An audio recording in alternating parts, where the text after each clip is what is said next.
Hello students, welcome to Pandey economics classes. मैं हूं आपका दोस्त, host and mentor Arvind Pandey sir. आज स्टूडेंट हम लोग इस वीडियो में बात करने वाले हैं क्लासिफिकेशन ऑफ गुड्स की। और इससे पिछले वाले वीडियो में हम लोगों ने बात किया था सिटीजनशिप एंड रेजिडेंटशिप। आज हम लोग बात करेंगे गुड्स के बारे में। चैप्टर नंबर 2 है ये, मैक्रो इकोनॉमिक्स में basic concepts of macro economics, और ये है वीडियो नंबर 5। यानी इससे पहले इस टॉपिक पे लगभग 4 वीडियो बना के अपलोड कर चुका हूँ। अगर आपको उनकी डिटेल चेक करनी है तो आप हमारे चैनल में जाकर उन वीडियो को देख सकते हैं। टॉपिक बहुत ही ईजी और लैंग्वेज में एक्सप्लेन किया गया, आपको समझ में आएगा। Without wasting the time, let's come on the topic children. इस टॉपिक में चिल्ड्रन हम लोग गुड्स के बारे में बात करेंगे। इस चैप्टर में गुड्स से रिलेटेड चिल्ड्रन एग्जाम में कुछ क्वेश्चन भी आते हैं कि गुड्स कितने तरीके के होते हैं, कौन कौन से गुड हैं, उनके बारे में हम लोग बात करेंगे। तो कुछ पॉइंट चिल्ड्रन हम लोग इस वीडियो में डिस्कस करेंगे रिलेटेड टू गुड्स, और कुछ इससे रिलेटेड जो पॉइंट है वो इसके बाद अगले वीडियो में हम लोग डिस्कस करने वाले हैं। ठीक है, तो लेट्स स्टार्ट। सबसे पहले देखो लिखा है मैंने गुड्स। गुड्स होता है क्या चिल्ड्रन? तो चिल्ड्रन गुड्स वो सारे आइटम होते हैं या आर्टिकल होते हैं जो हम मार्केट से परचेज करके लाते हैं यूज करने के लिए। यूज करने के बाद उन गुड्स से हमें सेटिस्फेक्शन मिलता है। यूज भी हमारा अलग अलग है। कैसा कि अगर कंज्यूमर ने कोई भी गुड मार्केट से परचेज किया है तो उसको कंज्यूम करेगा। कुछ कंजम्पशन ऐसा होता है कि इमीडिएटली करना पड़ता है, कुछ ऐसा कंजम्पशन है कि लॉन्ग ड्यूरेशन के लिए होता है, कुछ ऐसा है कि 1 साल के लिए हम करते हैं, है ना। और प्रोड्यूसर है, प्रोड्यूसर को भी गुड्स की ज़रूरत होती है। प्रोड्यूसर भी मार्केट से गुड्स परचेज करते हैं, लेकिन उनका जो ऑब्जेक्टिव है वो सेटिस्फेक्शन नहीं है। उनका ऑब्जेक्टिव है कि वो उन गुड्स को फर्दर यूटिलाइज करेंगे और उनसे कुछ और गुड्स का प्रोडक्शन करेंगे या फिर उसको बनाएंगे। ठीक है, तो सबसे पहले देखते हैं गुड्स।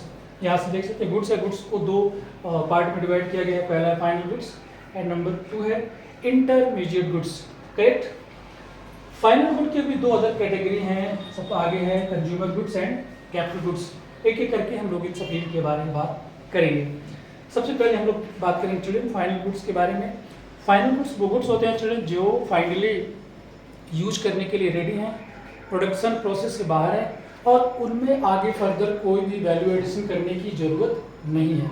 और मार्केट से जब हम इनको परचेज करके लाते हैं तो इनको हम एज इट इज़ यूज करते हैं without making any change in their forms. ठीक है, फाइनल गुड वो गुड होते हैं जिनको हम मार्केट से परचेज करके लाते हैं, एज इट इज़ हम उसको यूटिलाइज करते हैं। यूटिलाइज करने के बाद हमें उससे सेटिस्फेक्शन मिलता है। ठीक है, एक बार देख लेते हैं कि हमने इसमें लिखा क्या है। तो final goods, these are those goods which have crossed the boundary line of production, यानी बाउंड्री लाइन का जो प्रोडक्शन है, प्रोडक्शन यूनिट से बाहर हो चुके हैं, and are ready for use by their final user. यानी फाइनल गुड को अगर यूज करना, जो फाइनल गुड को खरीदने वाला जो फाइनल यूजर है वो उसको एज इट इज यूज करता है, क्योंकि ये गुड प्रोडक्शन प्रोसेस से बाहर आ चुके हैं। अब इनमें कोई भी वैल्यू एडिशन करना बाकी नहीं है। These goods are out of the process of value addition। अब इसमें कोई वैल्यू एडिशन और करना नहीं रह गया है, यानी ये फाइनली रेडी हैं यूज करने के लिए।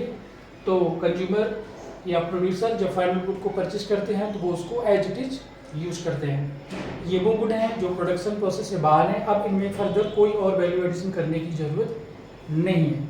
क्लियर हो गया। इसके बाद चिल्ड्रन आते हैं, इसका दूसरा जो पार्ट है वो इंटरमीडिएट गुड, और फाइनल गुड का ये जस्ट अपोजिट है। फाइनल गुड में मैंने बताया कि ये वो गुड हैं जिनको जो प्रोड्यूसर हैं या कंज्यूमर हैं परचेज करने के बाद एज इट इज यूज करते हैं, क्योंकि ये वो गुड है जो प्रोडक्शन प्रोसेस से या प्रोडक्शन बाउंड्री से बाहर आ चुके होते हैं। फर्दर इनमें कोई और वैल्यू एडिशन नहीं करना होता। लेकिन इंटरमीडिएट गुड चिल्ड्रन इनके जस्ट अपोजिट होते हैं, और ये वो गुड होते हैं जिनमें जिसने अभी तक जो boundary line, production boundary line है उसको क्रॉस नहीं किया है।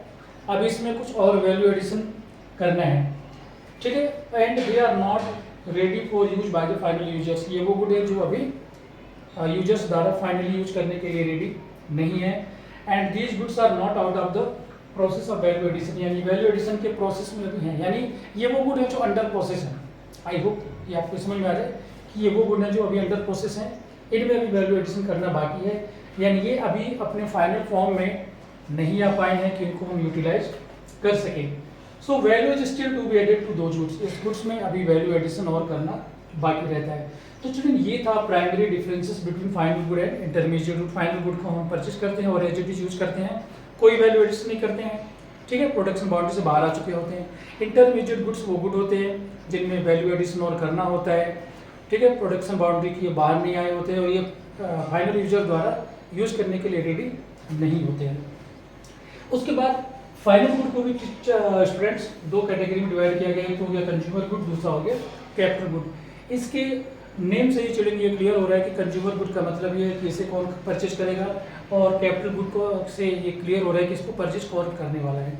तो कंज्यूमर गुड जो है चलेंगे वो कंज्यूमर परचेज करता है, और इसलिए परचेज करता है कि ताकि वो उसको कंज्यूम करे, कंज्यूम करने के बाद उसको उससे सेटिस्फेक्शन मिलता है, ठीक है। कैपिटल गुड वो गुड होते हैं जो प्रोड्यूसर के द्वारा परचेज किया जाता है और उसको प्रोडक्शन प्रोसेस में यूटिलाइज किया जाता है। कंज्यूमर गुड की चिल्ड्रन जो वैल्यू है, जो उसका प्राइस है, कंपेयरिंग द कैपिटल गुड थोड़ा कम होता है, लेकिन कैपिटल गुड चिल्ड्रन बहुत एक्सपेंसिव होते हैं, बहुत महंगे होते हैं, ठीक है। और कैपिटल गुड की एक खास बात और होती है कि ये मैनी ईयर्स, मल्टीपल ईयर तक यूज किए जा सकते हैं, और मोस्टली इनका जो यूज है चिल्ड्रन वो प्रोडक्शन प्रोसेस में प्रोड्यूसर के द्वारा किया जाता है। एक बार देख लेते हैं कि हमने लिखा क्या है। तो देखिए यहाँ पर लिखा consumer goods, so these goods are finally purchase by the consumer, यानी ये गुड परचेज के द्वारा फाइनली परचेज किए जाते हैं, किस लिए, for the satisfaction of their wants, ठीक है। कंज्यूमर की कुछ वांट है और वांट को सेटिस्फाई करने के लिए ये गुड कंज्यूमर के द्वारा परचेज किया जाता है। परचेज करने के बाद इसको कंज्यूम करने से उन्हें सेटिस्फेक्शन मिलता है। कौन कौन सी एग्जाम्पल है आप देख सकते हैं, इसमें ब्रेड है ना, क्लॉथ्स है, शूज है, पेन्स है, और चिल्ड्रन नंबर ऑफ आइटम्स है जो हम मार्केट से परचेज करके लाते हैं और उसको एज इट इज हम यूज करने लगते हैं। ये सब कंज्यूमर गुड की कैटेगरी में ही लाई करते हैं। फाइनली हमारे पास आता है कैपिटल गुड्स। तो कंज्यूमर गुड्स का अपोजिट है capital goods. These goods are finally purchase by the producer. ये देखिए परचेज किया जाता है प्रोड्यूसर के द्वारा, generally use as fix asset, इसको फिक्स एसेट की तरह यूज किया जा सकता है ना, ये मूवेबल नहीं होते, फिक्स एसेट होते हैं। In the process of production process में इसको प्रोड्यूसर के द्वारा फिक्स एसेट की तरह यूज किया जाता है। इसके एग्जाम्पल देखो, लेकिन हार्वेस्टर्स, अगर फार्मर है तो उसने कोई हार्वेस्टर परचेज किया है, ट्रैक्टर परचेज किया है, कोई प्रोड्यूसर है, किसी का मैन्युफैक्चरिंग प्लांट है, कोई इंडस्ट्री है तो उसके लिए प्लांट है, मशीन्स है, इक्विपमेंट्स हैं, एक्सेट्रा अगर उसने परचेज किया है, और कैपिटल गुड को परचेज करने के बाद प्रोडक्शन प्रोसेस में चिल्ड्रन इसका मोस्टली यूटिलाइज किया जाता है।